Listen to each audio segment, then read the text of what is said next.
قرآن کریم پر ایمان فرض ہے۔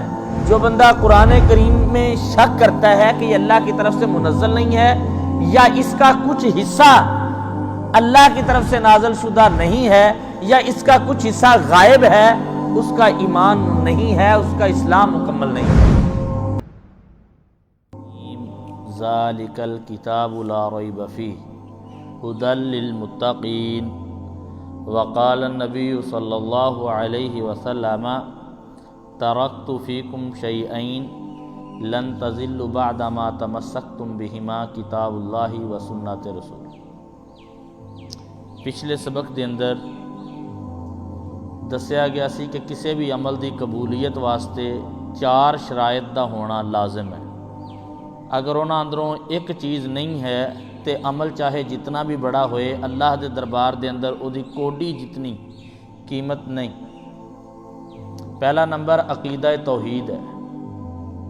حضرت ثوبان رضی اللہ تعالیٰ عنہ فرماتے ہیں کہ میں نے نبی کریم صلی اللہ علیہ وسلم سے سوال فرمایا، اللہ کے نبی اعمال کی قبولیت کا معیار کیا ہے اللہ کے ہاں؟ آپ نے فرمایا اللہ کے ہاں اعمال کی قبولیت کا معیار الکلمۃ الذی عرضت علی امی فردھا، وہ کلمہ ہے جس کو میں نے اپنے چچا کے سامنے پیش کیا تھا اور انہوں نے انکار کر دیا، یعنی لا الہ الا اللہ، عقیدہ توحید۔ عقیدہ توحید نہیں ہے، اعمال جتنے بھی بڑے ہیں، جتنے بھی اچھے ہیں، جتنی بھی نیکیاں ہیں، اللہ کے ہاں قابل قبول نہیں ہیں۔ اعمال اللہ کے ہاں اگر اس کی وقت اور حیثیت ہے تو وہ عقیدہ توحید سے ہے۔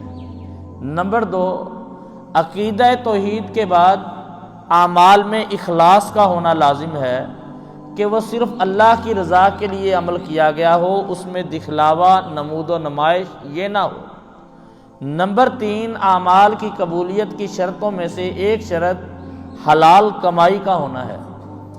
اگر اعمال کرنے والا تہجد گزار، روزے رکھنے والا، عبادت گزار، مجاہد فی سبیل اللہ، اس کی کمائی حرام کی ہے تو نیکی چاہے جتنی بھی بڑی ہے وہ اللہ کی بارگاہ میں قابل قبول نہیں ہے۔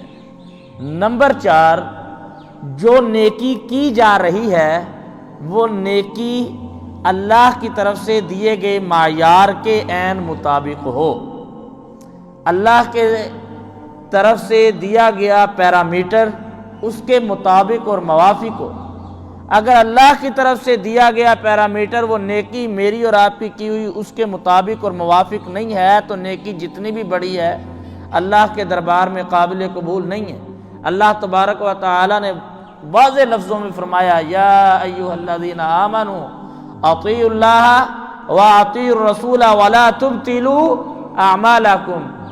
جب تک اللہ نیکی میں اللہ اور اس کے رسول کی اطاعت موجود ہے، اعمال اللہ کی بارگاہ میں قابل قبول ہیں۔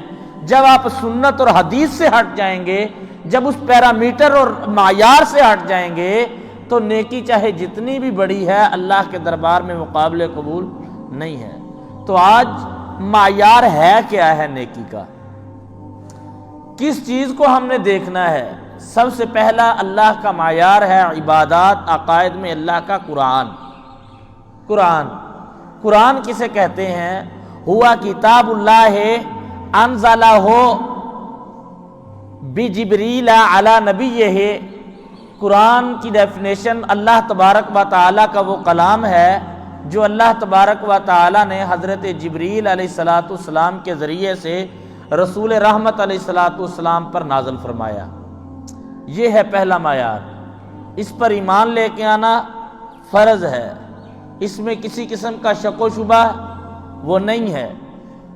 ذالک الکتاب لا ریب فیہ ھدی للمتقین، ہدایت کا پہلا ماخذ، شریعت کا پہلا ماخذ، شریعت کا پہلا منبع وہ قرآن کریم ہے جو اللہ تبارک و تعالی نے 30 پاروں کی شکل میں تقریباً 23 سال کے عرصے میں جناب محمد رسول اللہ صلی اللہ علیہ وسلم پر نازل فرمایا۔ اور اللہ تبارک و تعالی رسول اللہ صلی اللہ علیہ وسلم نے فرمایا القرآن هو حبل ممدود بین السماء والارض، یہ قرآن اللہ کی رسی ہے، زمین کی طرف جو لٹک رہی ہے آسمان سے، یہ اللہ کی رسی ہے۔ اور نبی کریم صلی اللہ علیہ وسلم نے فرمایا ترکت فیکم شیئین لن تضلوا بعد ما تمسکتم بہما کتاب اللہ و سنت رسول اللہ، دو چیزیں میں تمہارے اندر ایسی چھوڑ کے جا رہا ہوں جب تک تم ان کو مضبوطی سے تھامے رکھو گے، لن تضلوا بعد ما تمسکتم بہما، دنیا کی کوئی مفتی کوئی مناظر تمہیں گمراہ نہیں کہہ سکتا۔ وہ پہلی چیز کیا ہے؟ کتاب اللہ، اللہ کی کتاب ہے، اللہ کی کتاب ہے، قرآن کریم ہے، ہیں جی، یہ شریعت کا پہلا منبع ہے۔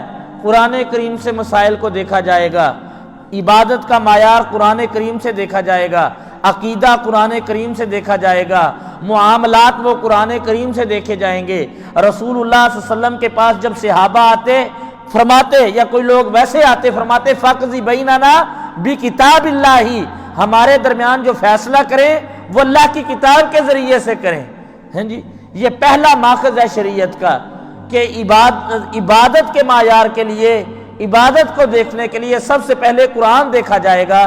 نمبر دو، شریعت کا دوسرا منبع اور ماخذ وہ حدیث رسول ہے۔ جس طرح قرآن پہ ایمان لے کے آنا فرض ہے، اس طرح حدیث پہ ایمان لے کے آنا بھی فرض ہے۔ جس طرح قرآن اللہ کی طرف سے وحی ہے، اس طرح حدیث بھی اللہ کی طرف سے وحی ہے۔ تو حدیث کہتے کس کو ہیں؟ ما اسند الی رسول اللہ صلی اللہ علیہ وسلم من قول او فعل او تقریر۔ حدیث کی تعریف یہ ہے کہ نبی کریم صلی اللہ علیہ وسلم کی طرف جس کی نسبت کی جائے، وہ زبان سے کہی ہوئی بات ہو آپ کی، اس کو بھی حدیث کہا جاتا ہے۔ جو آپ نے کر کے دکھایا ہے، اس کو بھی حدیث کہا جاتا ہے۔ اور حدیث کی تیسری قسم جس کو محدثین تقریری حدیث کہتے ہیں، وہ ہے کہ آپ صلی اللہ علیہ وسلم کے سامنے کوئی کام کیا گیا ہو، آپ صلی اللہ علیہ وسلم نے خاموشی اختیار کی ہے، اس سے منع نہیں کیا، تو اس کو بھی ایک حدیث کی قسم ہے تقریری حدیث۔ مثال کے طور پر تقریری، قولی، فعلی حدیث کی میں تینوں کی مثالیں دیتا ہوں۔ قولی حدیث ہے، آپ صلی اللہ علیہ وسلم نے فرمایا انما الاعمال بالنیات۔ قولی حدیث ہے، نبی کریم صلی اللہ علیہ وسلم نے فرمایا نماز کے بعد یہ دعا پڑھو، یہ دعا پڑھو، یہ دعا پڑھو۔ فعلی حدیث ہے جو آپ صلی اللہ علیہ وسلم نے کر کے دکھا دیا ہو، آپ نے رکوع اس طرح سے کیا ہے، سجدہ اس طرح سے کیا ہے، قیام اس طرح سے کیا ہے۔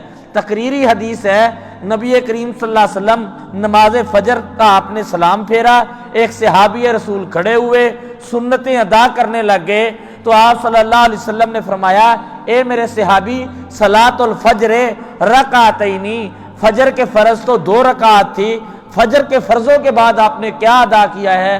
صحابی فرمان لگے اللہ کے نبی، میں نے پہلے والی ما صلیت رکعتین قبل الفجر، جو فجر کے فرضوں سے پہلے 2 رکعات آپ کی سنت مبارکہ ہے، وہ میں نے ادا نہیں کی تھی، وہ اب میں ادا کر رہا ہوں۔ فسکت رسول اللہ صلی اللہ علیہ وسلم، آپ نے خاموشی اختیار فرمائی۔ اس کو کہتے ہیں تقریری حدیث۔ قرآن کریم پر ایمان فرض ہے۔ جو بندہ قرآن کریم میں شک کرتا ہے کہ یہ اللہ کی طرف سے منزل نہیں ہے، یا اس کا کچھ حصہ اللہ کی طرف سے نازل شدہ نہیں ہے، یا اس کا کچھ حصہ غائب ہے، اس کا ایمان نہیں ہے، اس کا اسلام مکمل نہیں ہے جی۔ تو اسی طرح حدیث پر ایمان لے کے آنا بھی فرض واجب ہے۔ جو بندہ حدیث کا انکار کرتا ہے، ایسے بندے کا بھی ایمان مکمل نہیں ہے۔ فلا وربک لا یؤمنون حتی یحکموک فیما شجر بینہم، اللہ کی قسم، اللہ کہتے ہیں مجھے اپنی کبریائی کی قسم ہے، وہ بندہ ایماندار کہلوانے کے قابل ہی نہیں ہے جو بندہ آپ کو فیصل نہیں مانتا، جو آپ کی بات پہ یقین نہیں کرتا۔ آپ کی بات کو کیا کہتے ہیں؟ حدیث کہتے ہیں۔ جس طرح قرآن اللہ کی طرف سے جبریل علیہ السلام لے کے آئے ہیں، اسی طرح حدیث بھی حضرت جبریل علیہ السلام لے کے آئے ہیں۔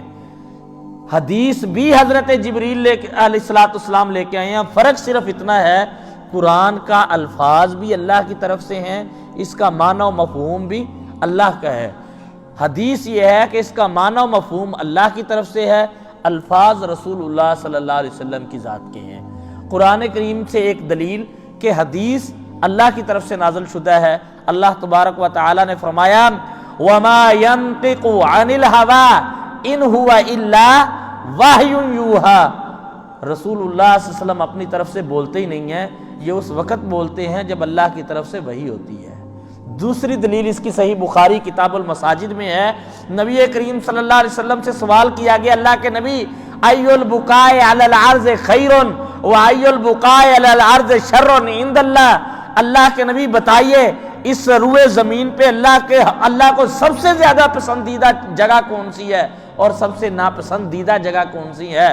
حدیث میں لفظ ہے فسکت رسول اللہ صلی اللہ علیہ وسلم، رسول اللہ صلی اللہ علیہ وسلم نے اپنی طرف سے جواب نہیں دیا، آپ نے خاموشی اختیار فرمائی۔ تھوڑی دیر گزری، صحابی رسول فرماتے ہیں آسمان سے وحی آئی، وحی کے اثار نظر آئے۔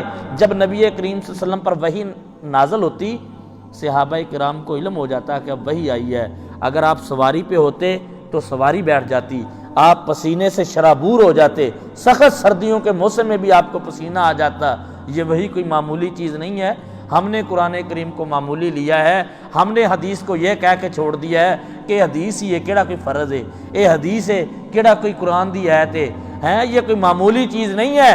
حضرت ابو ہریرہ رضی اللہ تعالیٰ عنہ فرماتے ہیں سخت سردیوں کے موسم میں جب جبریل کوئی وحی لے کے آتے، رسول اللہ صلی اللہ علیہ وسلم پسینے سے شرابور ہو جایا کرتے، تو وحی کے اثار نظر آئے۔ حضرت جبریل نے وحی اللہ کے نبی کو بتائی، تو آپ صلی اللہ علیہ وسلم نے جو ہی حضرت جبریل گئے فرمایا آئین السائل، سوال کرنے والا کہاں ہے، جس نے سوال کیا تھا وہ کہاں ہے؟ اللہ کے نبی میں حاضر ہوں۔ آپ نے فرمایا احب البلاد عند اللہ مساجدھا، اللہ کے ہاں سب سے پسندیدہ اور سب سے محبوب ترین جگہ وہ ہے جو اللہ کے گھر مساجد ہیں۔ وشر البقاع عند اللہ اسواقھا، اللہ کے ہاں زمین پر بدترین جگہ وہ بازار ہیں۔ تو آپ نے بتایا کب؟ جب وحی آئی، جب وحی آئی۔ جس طرح قرآن جبریل لے کے آتے تھے، اسی طرح حدیث بھی جبریل لے کے آتے تھے۔ پھر جس طرح قرآن پر یقین اور ایمان لازم ہے، اس طرح حدیث پر بھی ایمان اور یقین لازم ہے۔ اب جس طرح قرآن کے لیے ایک کتابت کی کمیٹی بنائی گئی، جو ہی قرآن کی کوئی وحی آتی، کوئی آیت آتی، نبی کریم صلی اللہ علیہ وسلم حضرت امیر معاویہ کو بلاتے، حضرت ابی کو بلاتے، دیگر جو کمیٹی تھی قرآن لکھنے والی اس کو بلاتے اور قرآن لکھوا لیتے کہ آج یہ آیت نازل ہوئی ہے، اس کو لکھو اور اس کو فلاں صورت میں رکھ دو، فلاں آیت سے آگے رکھ دو، فلاں آیت کے پیچھے رکھ دو۔ قرآن باقاعدہ طور سے پہلے دن سے لکھا جاتا رہا ہے، اسی طرح حدیث بھی باقاعدہ طور پہ پہلے دن سے لکھی جاتی رہی ہے۔ بعض احباب یہ شکوہ کرتے ہیں یا ان کا اعتراض یہ ہوتا ہے کہ حدیث امام بخاری نے اتنے سو سال بعد لکھی ہے۔ اور اللہ کے بندو، حدیث پہلے دن سے لکھی جاتی رہی ہے، پہلے دن سے حدیث لکھی جاتی رہی ہے۔ رسول، اس کے لیے میرے پاس بہت زیادہ دلائل ہے، میں دو تین چیزیں دیتا ہوں۔ سب سے پہلے تو عبداللہ بن عمر رضی اللہ تعالیٰ عنہ وہ رسول اللہ صلی اللہ علیہ وسلم کی حدیثیں لکھا کرتے تھے۔ تو بعض دوستوں نے کہا کہ اے عبداللہ بن عمر لا تکتب کل شیء الا ما یحدث لک رسول اللہ، اے عبداللہ ہر حدیث نہ لکھا کرو، صرف وہی حدیث لکھا کرو جس کا نبی کریم لکھنے کا کہہ دیں۔ کئی دفعہ اللہ کے نبی خوشی کے موڈ میں ہوتے ہیں، کئی مرتبہ پریشان ہوتے ہیں، آخر انسان ہے، تو آپ ہر حدیث نہ لکھا کرو۔ عبداللہ بن عمر رضی اللہ تعالیٰ عنہ نے حدیث کی کتابت کو بند کر دیا، لکھنا بند کر دیا۔ اگلے دن رسول اللہ صلی اللہ علیہ وسلم کی مجلس و محفل میں تشریف فرما تھے، آپ کی نظر مبارک حضرت عبداللہ پر پڑی، آپ نے فرمایا مالک یا عبداللہ لا تکتب حدیثی، فرمایا کہ عبداللہ کیا مسئلہ ہے، آج حدیث لکھ نہیں ہو رہے؟ فرمایا فقال علی بعض الانصار یا رسول اللہ صلی اللہ علیہ وسلم لا تکتب کل شیء من رسول اللہ صلی اللہ علیہ وسلم۔ حضرت عبداللہ فرماتے ہیں اللہ کے نبی، حدیث لکھنے کا شوق اور ذوق بھی ہے، حدیث لکھنے کی محبت بھی ہے، صرف اس لیے نہیں لکھتا کہ بعض دوستوں نے کہا کہ ہر چیز نہ لکھا کرو، اللہ کے نبی کبھی کسی موڈ میں ہوتے ہیں، کبھی کسی موڈ میں ہوتے ہیں۔ آپ نے فرمایا فواللہ اکتب یا عبداللہ کل شیء فواللہ ما یخرج من فی الا الحق، عبداللہ میں جو بولتا جاؤں تو لکھتا جایا کر، مجھے اس پیدا کرنے والی ذات کی قسم ہے جس کے ہاتھ میں میری جان ہے، اس منہ سے سوائے حق کے کچھ نکلتا ہی نہیں ہے۔ عبداللہ بن عمر نے ہر حدیث کو لکھنا شروع کر دیا ہے، ہر حدیث کو۔ صحیفہ صدیق حضرت ابو بکر کا صحیفہ موجود ہے، حضرت عثمان کا صحیفہ موجود ہے، حضرت علی کا صحیفہ موجود ہے، حضرت معاذ بن جبل رضی اللہ تعالیٰ عنہ کو جب نبی کریم صلی اللہ علیہ وسلم نے یمن کا گورنر بنا کے بھیجا، آپ صلی اللہ علیہ وسلم نے یمن کا والی اور گورنر بنایا، آپ صلی اللہ علیہ وسلم نے حدیث پہ لکھا ہوا مجموعہ، حدیث پہ لکھا ہوا مجموعہ، باقاعدہ کتابی صورت تو ہوتی نہیں تھی جس طرح ہمارے ہاں ہے، کوئی گتوں پہ لکھ لیا، کوئی ورقوں پہ لکھ لیا، کوئی چھال پہ لکھ لیا، کوئی جناب ہڈیوں پہ اور اونٹ کی ہڈیوں پر جو اس مقصد کے لیے تیار کی جاتی تھی ان پہ لکھ لیا۔ آپ صلی اللہ علیہ وسلم نے باقاعدہ طور پر ایک مجلد یعنی کافی سارے اوراق عبداللہ حضرت معاذ بن جبل رضی اللہ تعالیٰ عنہ کو دیے، جس کے اندر فرائض اور وراثت کے معاملات اور اس کے معاملے میں احادیث موجود تھی۔ کیا پتہ لگا جس دن سے قرآن لکھا جاتا رہا ہے باقاعدہ طور پہ حدیث بھی اسی دن سے لکھی جاتی رہی ہے۔ جس طرح قرآن پہ ایمان لانا فرض ہے، اس طرح رسول اللہ صلی اللہ علیہ وسلم کی حدیث پر ایمان لے کے آنا فرض ہے۔ انشاءاللہ حدیث کے معاملے میں کل بھی یہی سبق ہوگا، اس سے نیکسٹ احادیث کی خصوصیات۔